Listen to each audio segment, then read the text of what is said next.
Okay, I do want to repeat the announcement that Bart just made. Please ask everyone to have proper decorum and dignity during our service. Please silence all electronic devices. As you can see, it's a little more challenging for a beautiful reason. Pearl's son-in-law and grandsons are Kohanim, so they cannot be here with us in the sanctuary, in the room itself, in the chapel itself, but they're right outside, and in fact, in a matter of moments, we'll be hearing from Josh when he delivers his eulogy. I'm going to start off with a parak of Tehillim, a chapter of Psalms. Parak Chaf Gimel.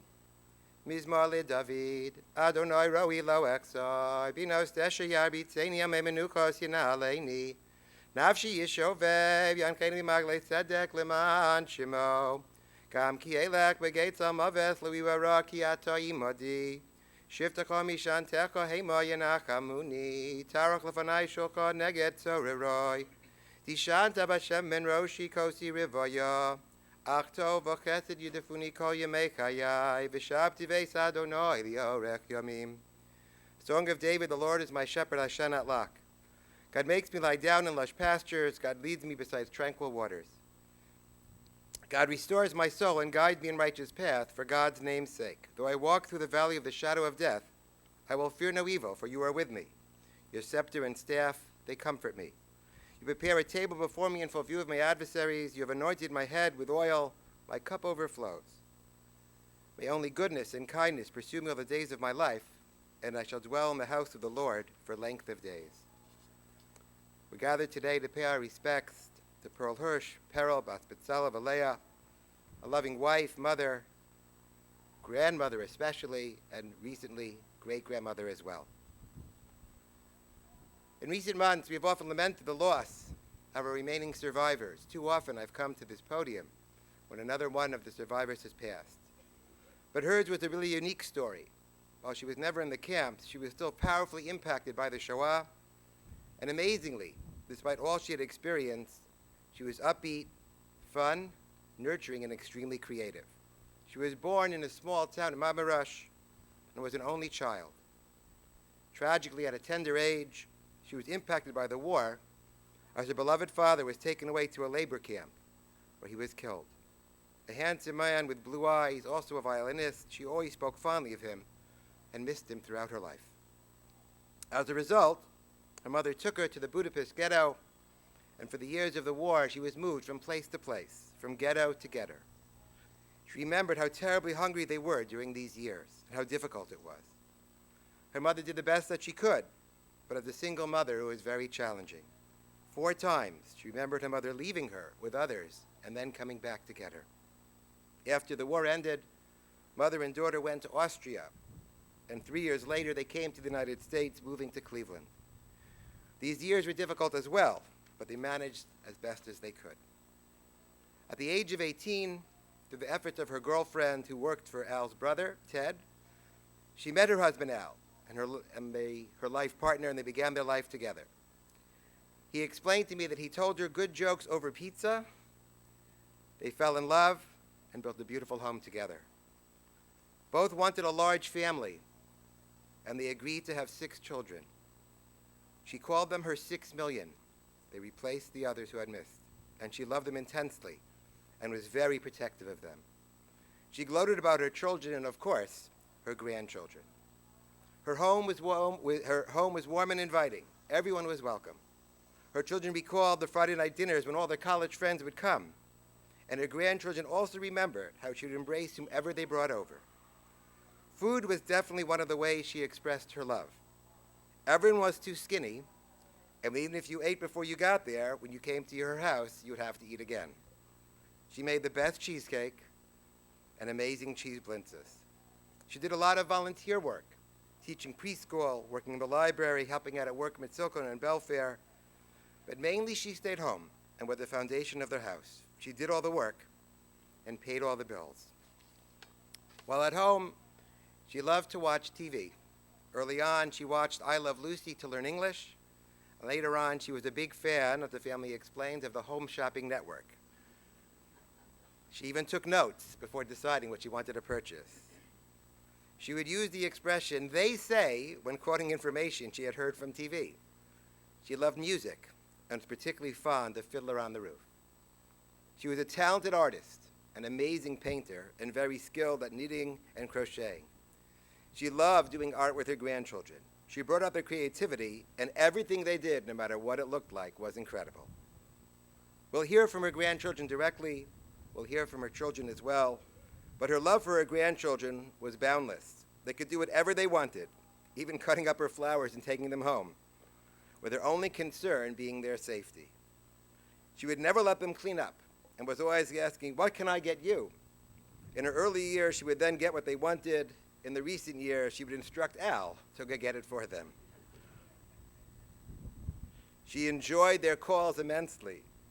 When you made a call, all the grandchildren shared with me they'd have to budget a long period of time because once you were on the phone with her, you couldn't really get off.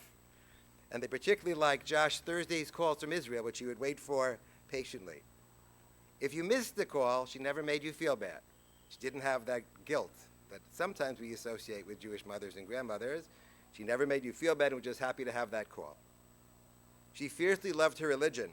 She kept a kosher home, regularly attended shul, and was very excited to have her granddaughters light Shabbos candles with her. She loved to laugh and had a wonderful perspective on life. Everything is fine. Together with her husband Al, she built a magnificent family, and she leaves behind for us a glorious legacy. Yehi zichra baruch, may her memory be a blessing. I'm going to call up first her grandchildren. First we'll ask Josh to deliver a eulogy.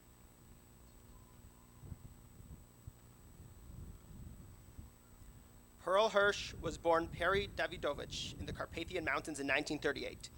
She survived the Holocaust with the help of her mother, Leah, who was able to leave Nanny with relatives as Leah was taken by the Nazis 4 times.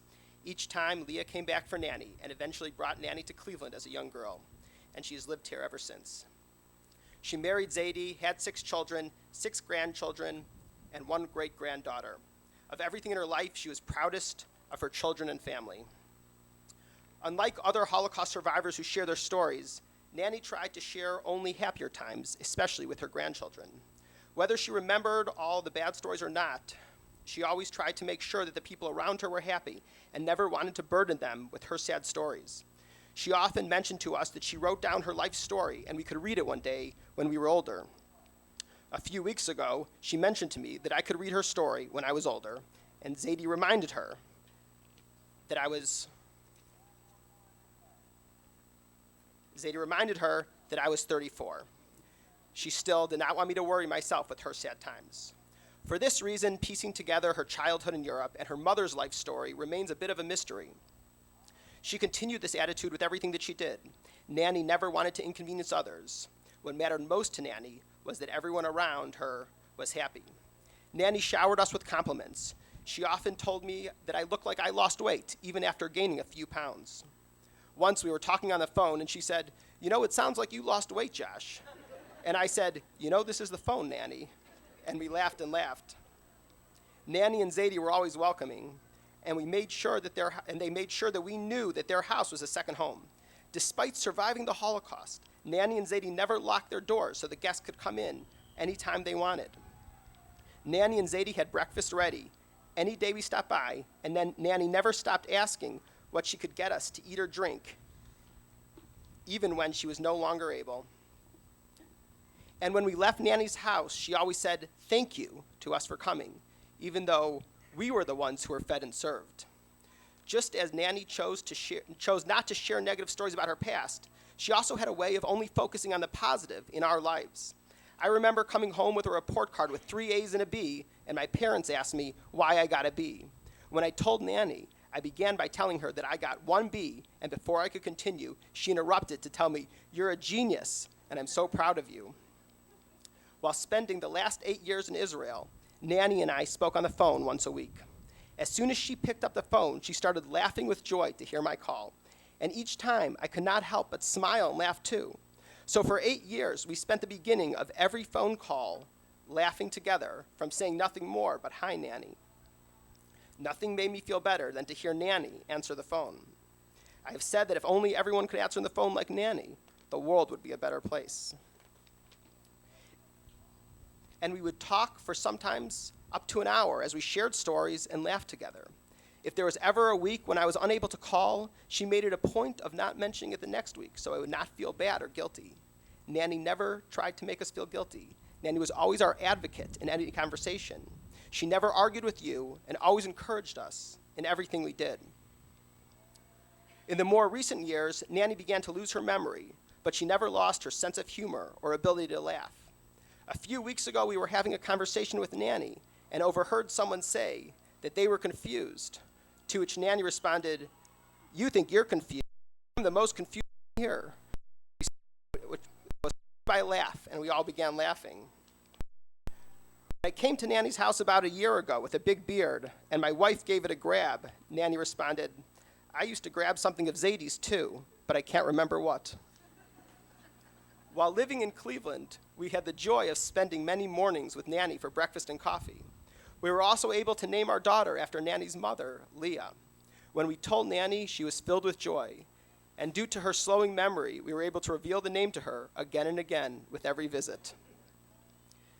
Maybe it was Nanny's difficult past which led her to always focus on the present and bring joy, enthusiasm, and encouragement to every situation. Either way, we will miss Nanny sitting at the kitchen table, offering us food, and always picking up the phone calls with such excitement. We love you, Nanny, and thank you.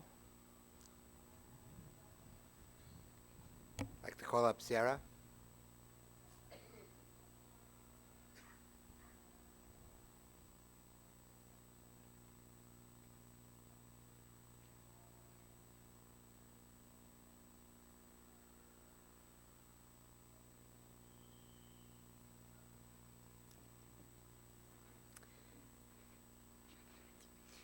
My grandma was and is still one of my favorite people.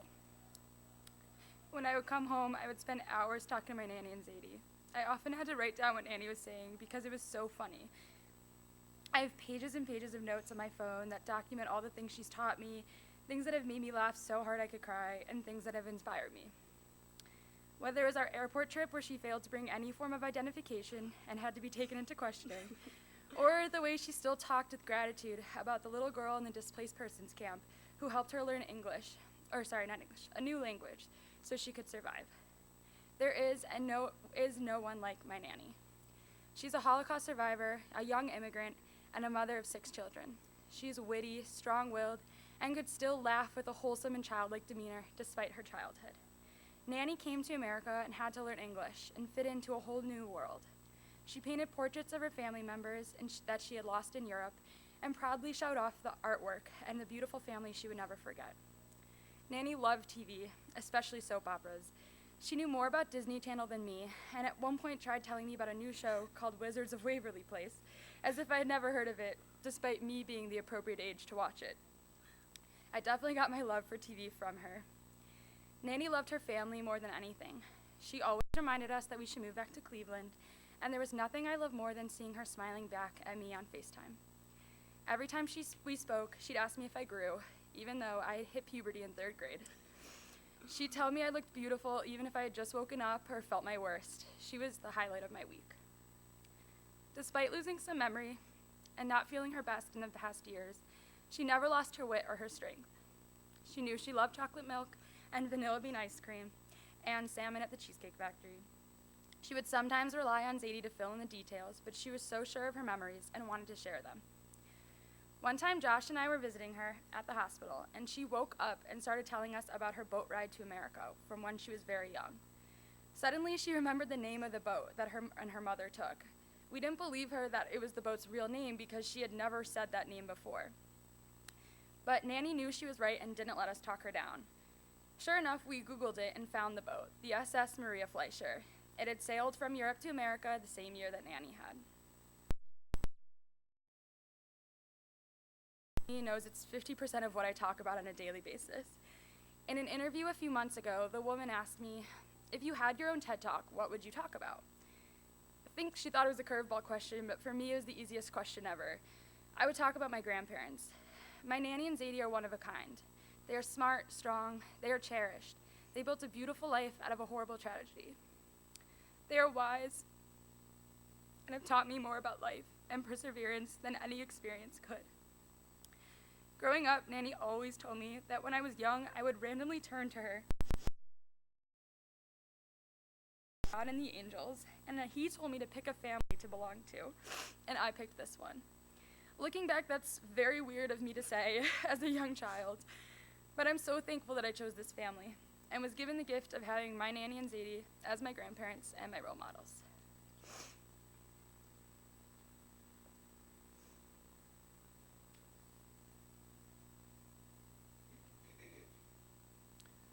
I'd like to call up Julian.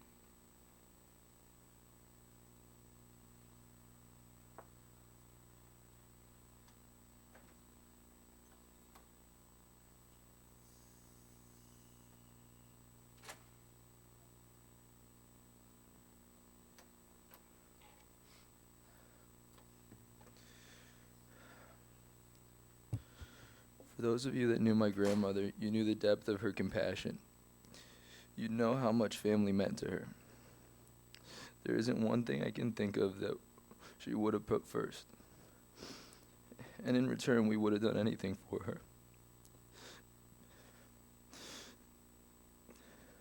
These last several years, her health has been deteriorating, but that's not how I want to remember her. I want to remember the grandma that handed me a ball of yarn and said, "Go crazy." She'd smile and clap as I tied up every chair and table in sight, like a giant spider web woven through the house. She never let me clean up. She looked at the mess and saw a piece of art. She asked me to play piano for her. I said, "Nanny, I'm no good at piano." She said, "Don't be silly. You're going to be the next Beethoven." All I knew was chopsticks, but that didn't stop her from lighting up with pride every time I touched the keys. What would have sounded like commotion to most people sounded like a symphony to my nanny. She had an extremely unique perspective which made her see the beauty in everything. Her door was always open to guests, and she was the most gracious host. She loved so wholeheartedly, and her hugs made you feel so warm. Her laugh was contagious. Her smile lit up the room. Her phone calls lasted forever. And right now I wish I had one more. I know she's watching over all of us now, making sure we're safe and well fed. I love you so much, Nanny. A bushel and a peck.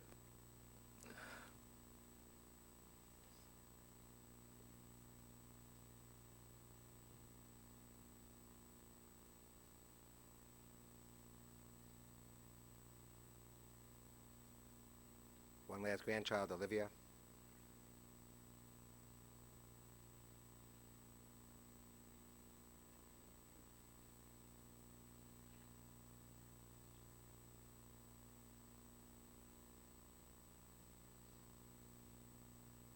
I'm back.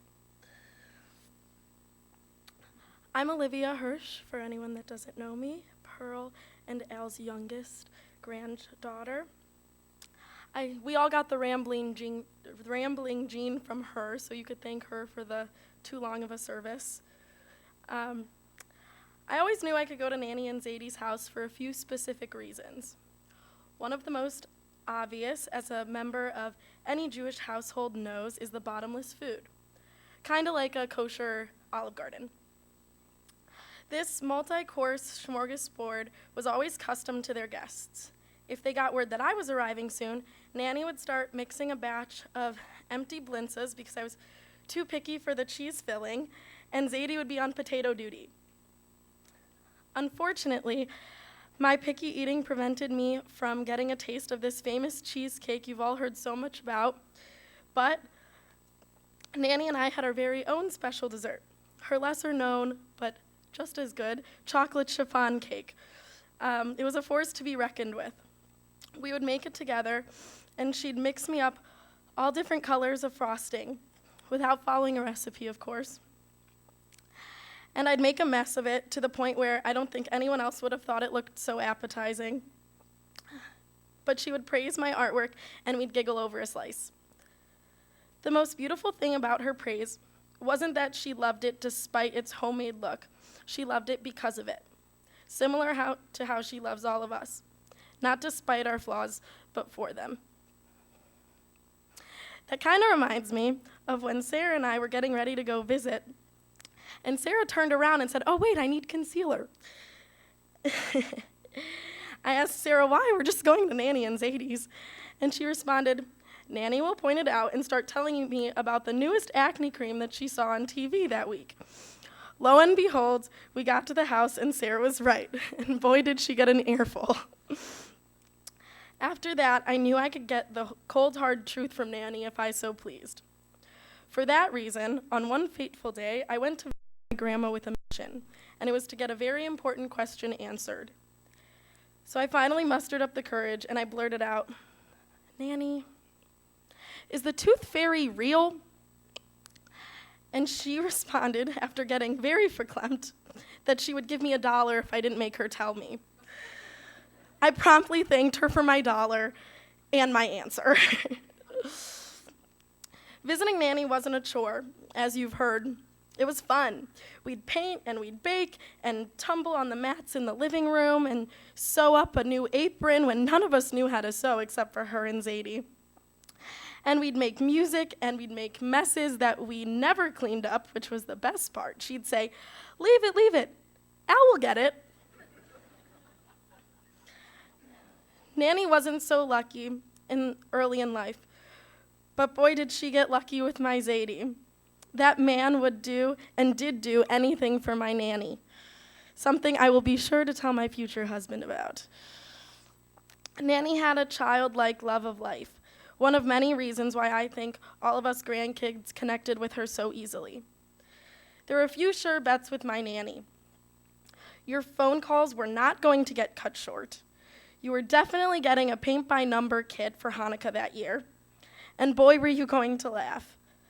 Nothing can compare to her laugh, as well as the twinkle in her eye. I love you, Nanny, and you will be greatly missed.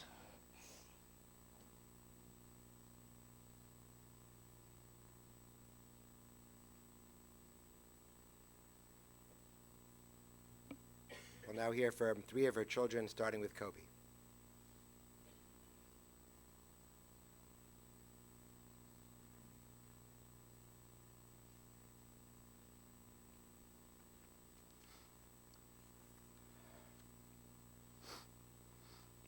So many wonderful memories of a beautiful, selfless mom who devoted her whole life to her family and my dad.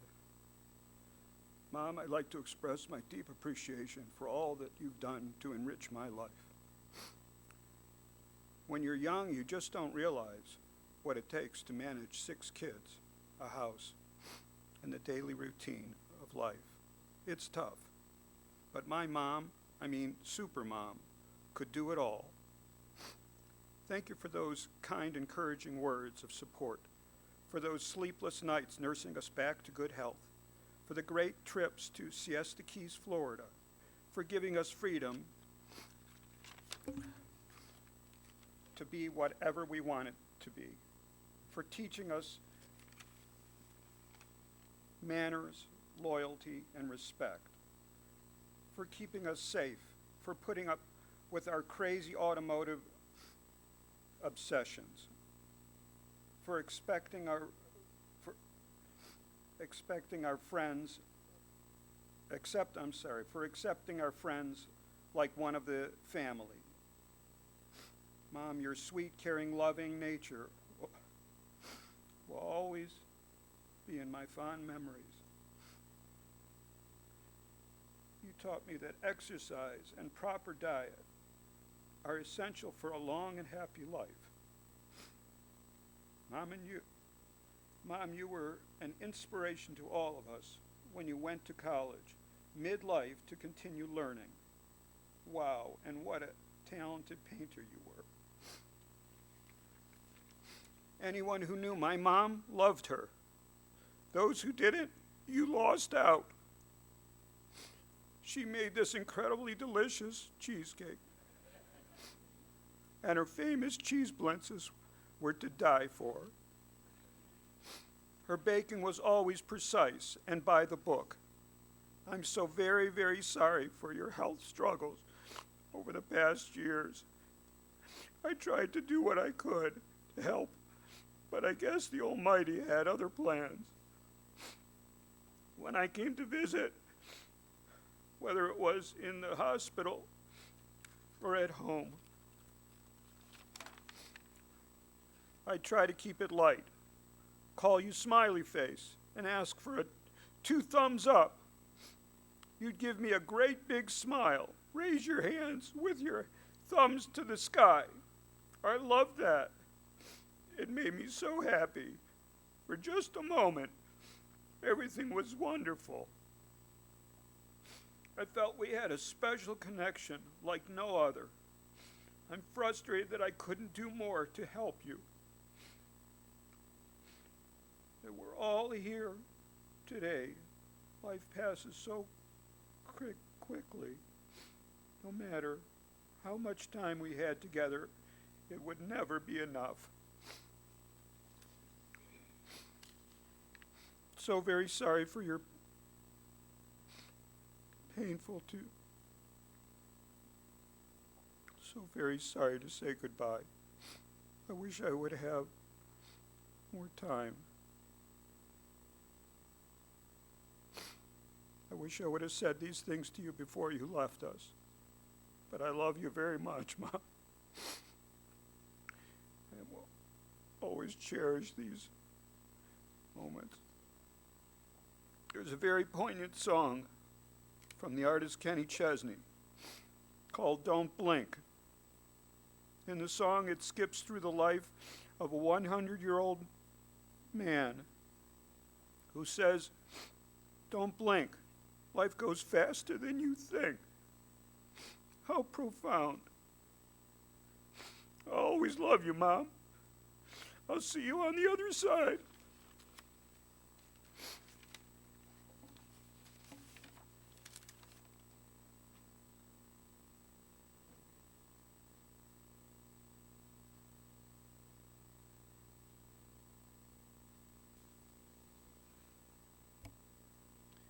I'd like to call up Shelby.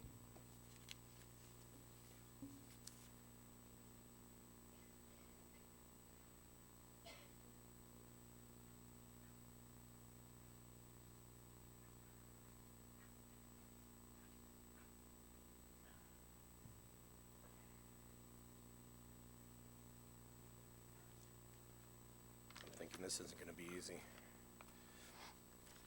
Hello, everyone, and thank you for coming.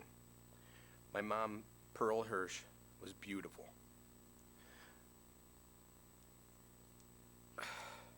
Mom, you were beautiful inside and out. You were quirky, you were loving, and you were protective. You were very protective. My mom was an artist, a baker, and a Jewish kid maker. My mom was usually home, which meant she was either baking, painting, or ready to receive any calls from the school regarding my outstanding behavior. Mom made the most amazing cheesecake, which I know this is news to everybody, in the world. It was smooth and dense and had 2 layers of pure yumminess. I remember the first time I went into the Cheesecake Factory and thought, how lame is this? My mom also took up painting, and she actually was pretty good. She painted many portraits of a lot of strangers in her class and portraits of her relatives that have passed. And she painted me. Not because I was her favorite or I looked the most like her, but it was because I asked her to. I really loved that painting, and I hung it above my bed and in my bachelor pad until Lisa moved in and made me take it down, and we put it in the basement. Eventually, I gave it back to my mom. My mom had a philosophy. It was, it's okay. Everything was okay. Which came in handy when she would get calls of all my shenanigans. When I went to camp, I discovered that the easiest way to make people laugh was to moon them. So I did it every chance I got. One of the last times I bared my behind was at a football game in high school. It was directed toward the other team's band in the parking lot. I was unaware that my vice principal, Miss Smith, was walking beside them. Once I realized, I pulled out my pants, and I quickly jumped in my friend's car, and we sped off, only to go home and explain to my mom she might be getting a call from Mrs. Smith about this incident. As I predicted, Mrs. Smith did, in fact, call to inform my mother about what had occurred. My mother explained to her that Shelby was simply trying to moon the other team's band and had no idea that she was walking with them. At this time, Mrs. Smith realized that my mom was a pro at this by now, and there was no punishment that was going to be doled out in my future. So she gave up. My one wish is that I parented more like my mom. Pearl Hersh loved and was loved between my dad, my 3 brothers, 2 sisters, our spouses, her 6 kids, grandchildren, and now 1 great-grandchild. My mom almost was never alone.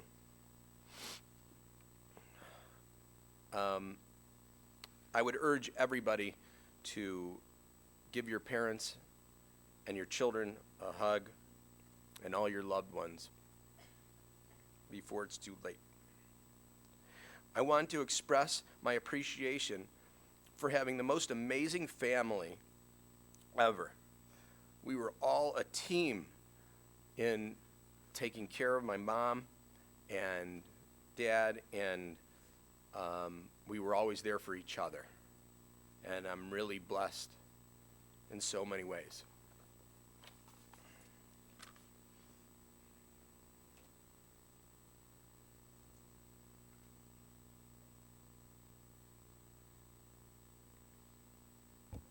I'd like to call out for the last eulogy, Serena.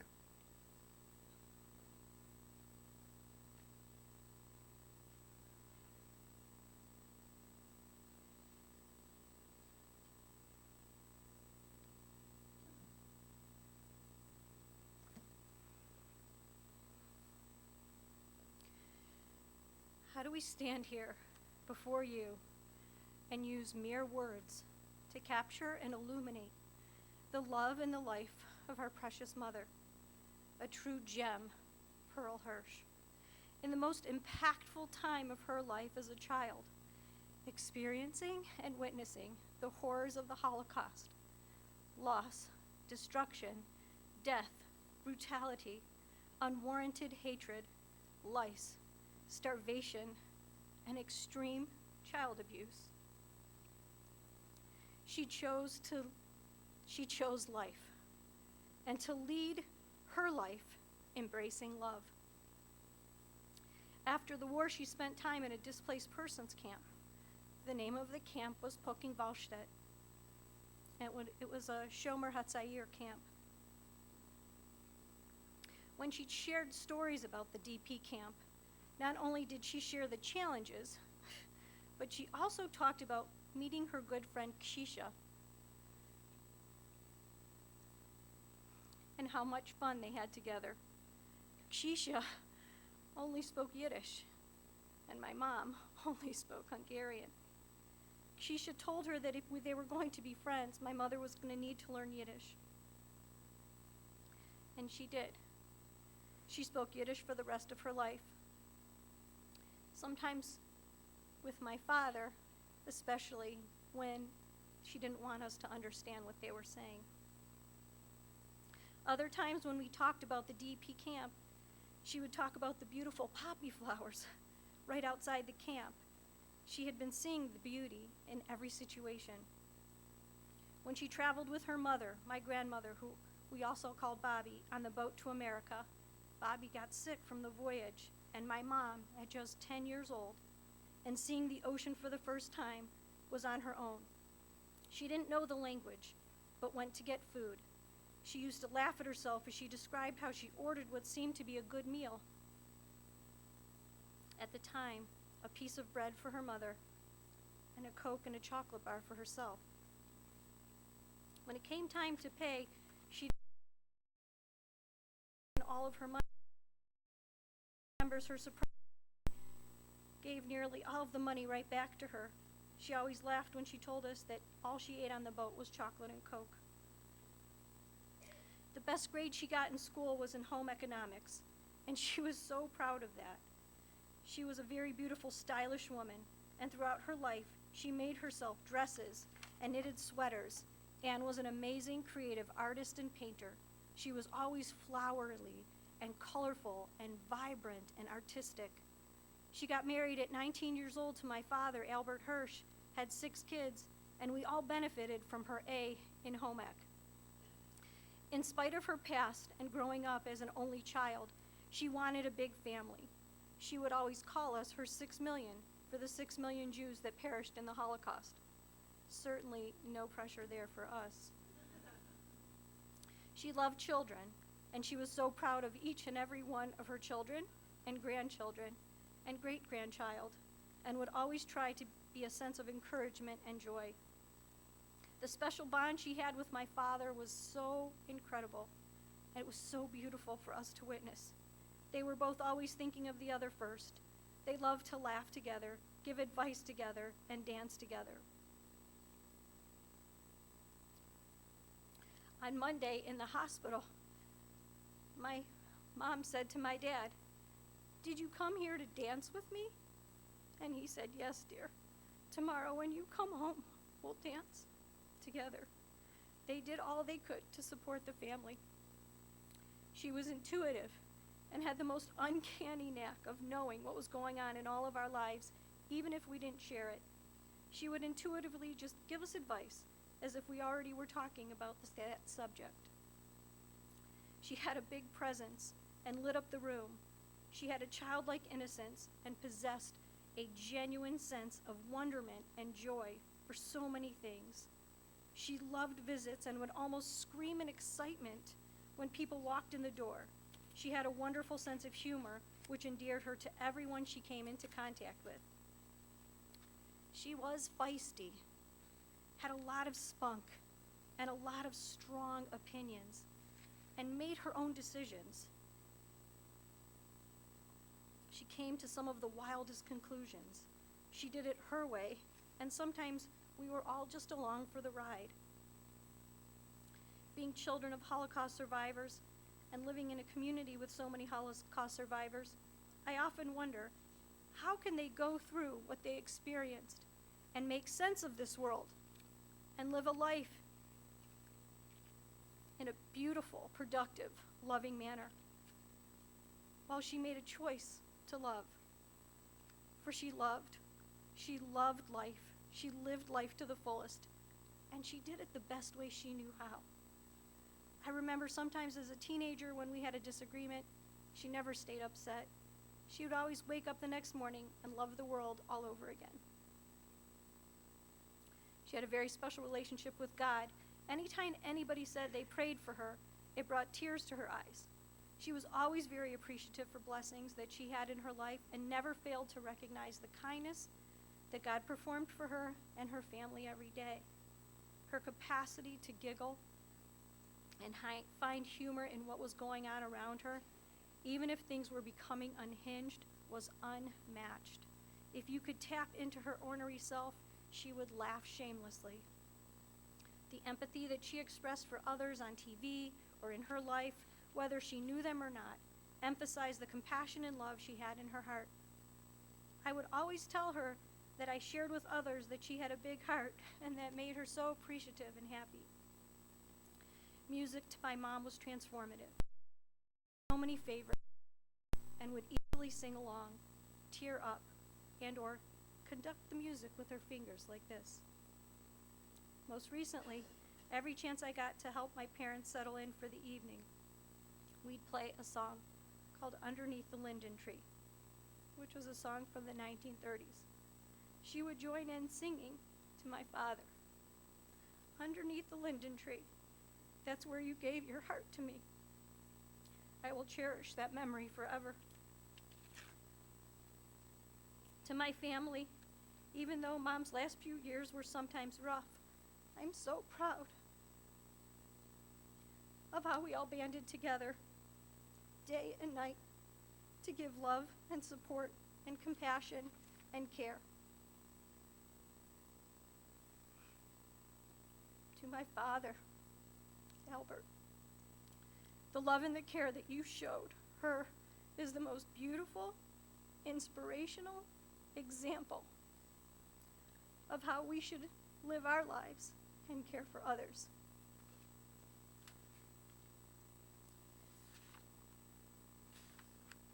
Mom, thank you for all that you have done for all of us and for teaching us the important lessons of choice. Because she chose after her background to see the beauty in life even in the face of adversity, to cherish family, to hold them close and be there for each other, to laugh and to be creative, to welcome everyone into her home like family, and to lead with love in spite of tragedy. We appreciate all of you for being here today with us and for listening. She really would have loved the visit. We are heartbroken, and our hearts are heavy. Mom, we love you forever and always, and you will live forever in the hearts of your 6 million, in Dad's heart, in the hearts of your grandchildren and your great-grandchildren and all the generations to follow, and for those who had the privilege to know you.